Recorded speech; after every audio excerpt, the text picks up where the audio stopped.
সালামু আলাইকুম, আমি নাইম দক্ষিণ কোরিয়া থেকে সবাইকে স্বাগত জানাচ্ছি আমার ইউটিউব চ্যানেল নাইমিলিতে। যদি চ্যানেলটা ভালো লাগে তাহলে সাবস্ক্রাইব করে পাশে থাকা বেল আইকনটা ক্লিক করে রাখবেন। আর যদি ভালো না লাগে তাহলে দেখতে থাকুন, দেখতে দেখতে ভালো লাগা ভালোবাসা দুটোই হয়ে যাবে ইনশাআল্লাহ। তো পেঁয়াজ, পেঁয়াজের প্রসঙ্গ আপনি এখন সোশ্যাল মিডিয়া, ফেসবুক সব জায়গায় পেঁয়াজের গন্ধে খুব জ্বালা পোড়া চোখে নাকে মুখে গন্ধ ঢুকতেছে। তো পেঁয়াজ নিয়ে একটা গান আমার 2 লাইন একটা গানের আমি করছি। মাঝে মাঝে রম্য গান লিখি। যারা ফেসবুকে আমার লাইভ দেখেন আমার পেজে স্বাগতম, যারা আমার পেজ ভিজিট করেন না নাইম কোরিয়া পেজে থাকবেন। আমি মাঝে মাঝে লাইভ করি, গানের লাইভ টাইপ করি, যদিও প্রফেশনাল শিল্পী না। তো পেঁয়াজ নিয়ে একটা গানের 2টা লাইন। আর গানটা হচ্ছে মনির খানের একটা গানের সুরে। 60 টাকার পেঁয়াজ 120 টাকায়, তবুও বাজারে যে পেঁয়াজ নাই ভাই। খাইছে পেঁয়াজ সব দালাল রায়, হায় হায় রে হায়। খাইছে পেঁয়াজ সব দালাল রায়। জানি না কেমন হয়েছে, বানাইলাম আর কি, মনে হইলো যে একটু দরকার দালালদের কথা। জি, পেঁয়াজের সাথে বা কালোবাজারিদের একটা যে সম্পর্ক আছে সেটা নিয়ে আজকের কথা। পেঁয়াজের দাম ভারত থেকে আপনার যে সিদ্ধান্ত, রপ্তানি বন্ধের যে সিদ্ধান্ত, সেটার পরিপ্রেক্ষিতে বাংলাদেশে গত 2 দিনে পেঁয়াজের দাম দ্বিগুণের চেয়ে বেশি হয়ে গেছে। কিছুদিন আগে যে পেঁয়াজের দাম ছিল গত 2 দিন আগে 60 টাকা, 50 থেকে 60 টাকা, সেটা এখন 120 থেকে 130 টাকা। এখন কথা হচ্ছে যে হঠাৎ করে এই 2 দিনেই কেন আপনার পেঁয়াজ এত রাতারাতি বাড়বে? কারণ ভারতের এই আকস্মিক সিদ্ধান্তে এমন তো না যে আপনার প্রতিদিন ভারত থেকে পেঁয়াজ আসে আমরা প্রতিদিন খাই।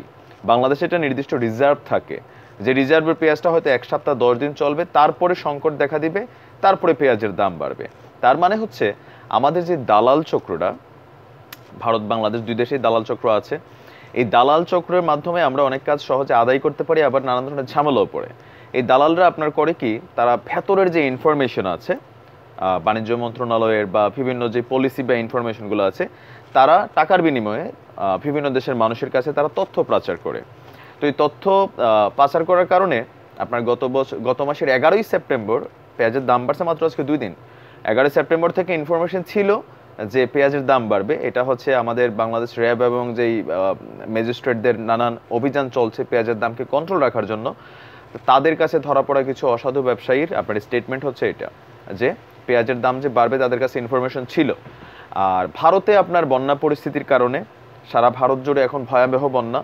তো সেই ভারী বৃষ্টিপাত, তারপর হিমালয় থেকে নেমে আসা নদীর পানি, সব কিছু মিলিয়ে ভারতে আপনার এই মুহূর্তে পেঁয়াজের যেই চাষ হওয়ার কথা ছিল বা যেই পরিমাণ পেঁয়াজ ভারত নিজেদের চাহিদা মিটিয়ে বিশ্বের অন্যান্য দেশে রপ্তানি করে, ওই আপনার চাহিদাটা তাদের ইন্টারনালি সংকটের কারণে বেসিক্যালি আপনার ভারতে এই মুহূর্তে সরকার জরুরিভাবে আপনার পেঁয়াজ রপ্তানির উপর নিষেধাজ্ঞা জারি করেছে, এটা আকস্মিকভাবেই।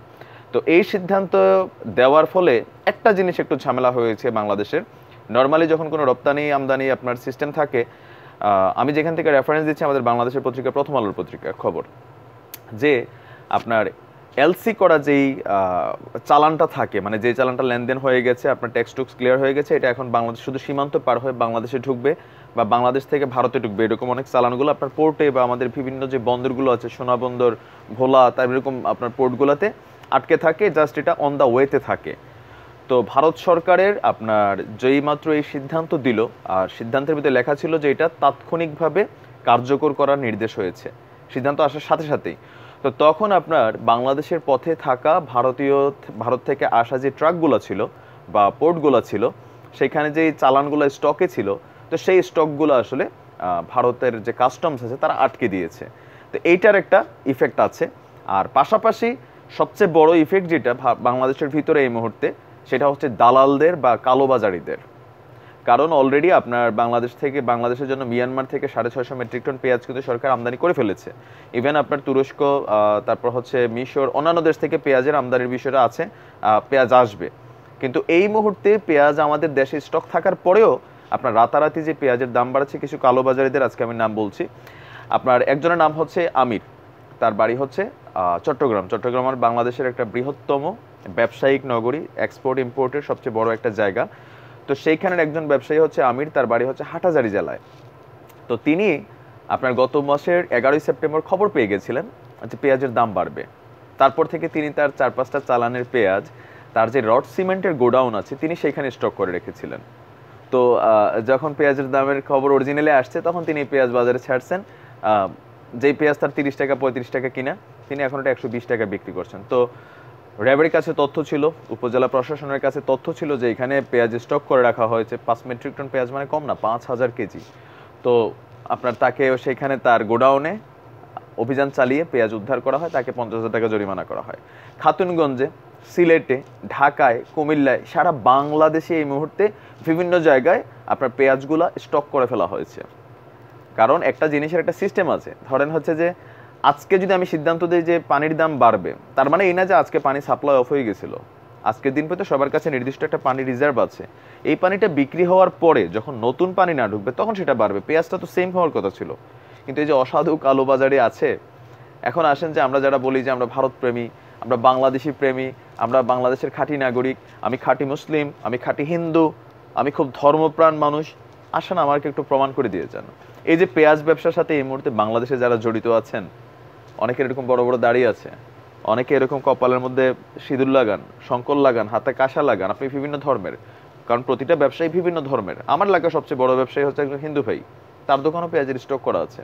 তো এই যে সারা বাংলাদেশে হিন্দু মুসলিম ধর্মের হিসাবে না, এই জায়গাতে সব ব্যবসায়ী, তখন ধর্ম কাজ করে না, তখন তার ভিতরে হিন্দুত্ববোধ কাজ করে না, মুসলমানের যে ইমানি চেতনা সেটা কাজ করে না, তার তখন চেতনা হচ্ছে টাকা।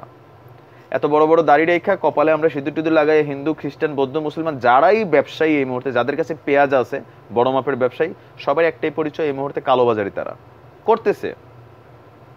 তাহলে আপনি আসলে মানে আমরা তো ধর্মকে কর্মে প্রকাশ করার কথা, আমি আমার অনেক ভিডিওতে বলি ধর্ম তো ছিল কর্মে প্রকাশ করার কথা, কিন্তু আমরা ধর্মকে জাস্ট ফেসবুক স্ট্যাটাসের মাধ্যমে আর বিভিন্ন সমাবেশ সেমিনার সেগুলোর মধ্যে বক্তৃতা দেওয়ার সময় বা বিভিন্ন ওয়াজ মাহফিলে গেলে আমরা আমাদের ধর্মের ভালোবাসা প্রকাশ করে দিই।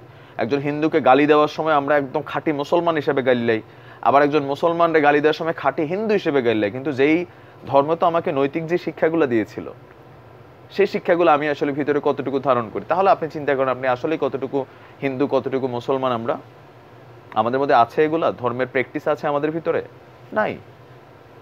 তো আমি বাংলাদেশ প্রশাসনকে ধন্যবাদ জানাই যে এই মুহূর্তে সারা বাংলাদেশে আপনার বেশ কয়েকটা অভিযান কিন্তু চলছে এই কালোবাজারিদের বিরুদ্ধে।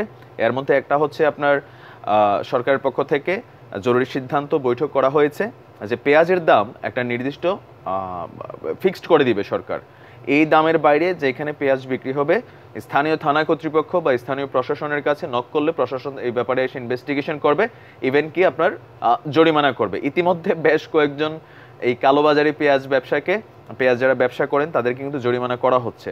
আর সারা বাংলাদেশের কোথাও কোথাও যদি আপনার পরিচিত কোনো জায়গায়, এর একটা ইম্পর্টেন্ট ইনফরমেশন, আপনার জানা মতো কোনো ব্যক্তি বা কোনো কি বলে গ্রুপ বা কোম্পানি তারা যদি পেঁয়াজ স্টকে রেখে দিয়েছে আর বলছে যে পেঁয়াজ নেই, এরকম যদি জানেন যে পেঁয়াজ স্টক থাকবে কোথায়, আপনার পেঁয়াজ স্টক করার জন্য আলাদা যে কি থাকে না বড় বড় ঘর, এগুলো কি বানায় ভুলে গেছি, ওইরকম ঘরের মধ্যে এগুলো পেঁয়াজ স্টকে থাকবে।